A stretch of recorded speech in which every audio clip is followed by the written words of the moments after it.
And that word in the Greek, the word for the edge of the cloak is well translated as the fringe of his cloak. The word is kraspedon, and it's the best translation of the Hebrew word from the Old Testament, which is tzitzit. Okay, everybody say tzitzit.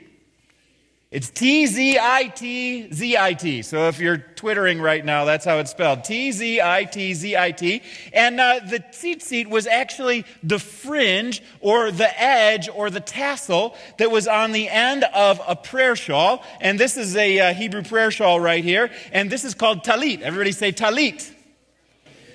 So you see, as I put this on each of the four corners are these long tassels. And these tassels are the tzitzit. Now, as this was commanded in Numbers chapter 15, the knots on the end would be tied in a certain way that would remind you of the number 613.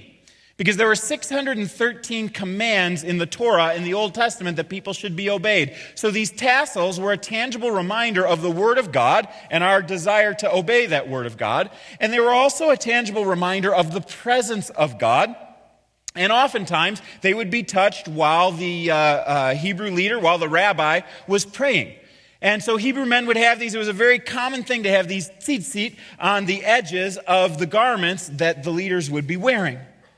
So the woman is reaching out, and I think part of her story of just barely touching the fringe of the cloak is, I don't even have to touch him. I just have to get to the tassel.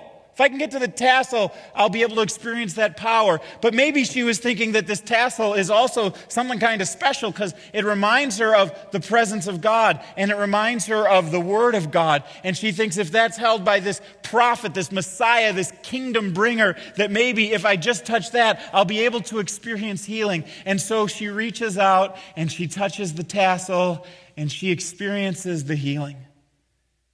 And this thing that's been dogging her for 12 years in a row is all of a sudden gone. It's healed in that very moment. And when Jesus sees this, he turns to her and he says to her, "Daughter." That's a phrase Jesus didn't use very often. It's the phrase, "Daughter, your faith has made you well." Why does Jesus use that? I think he wanted her to know something about her identity.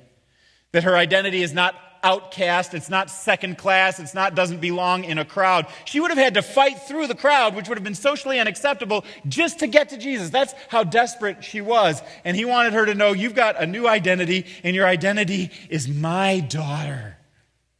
You're a daughter of the King of the universe. You are deeply and profoundly loved by God.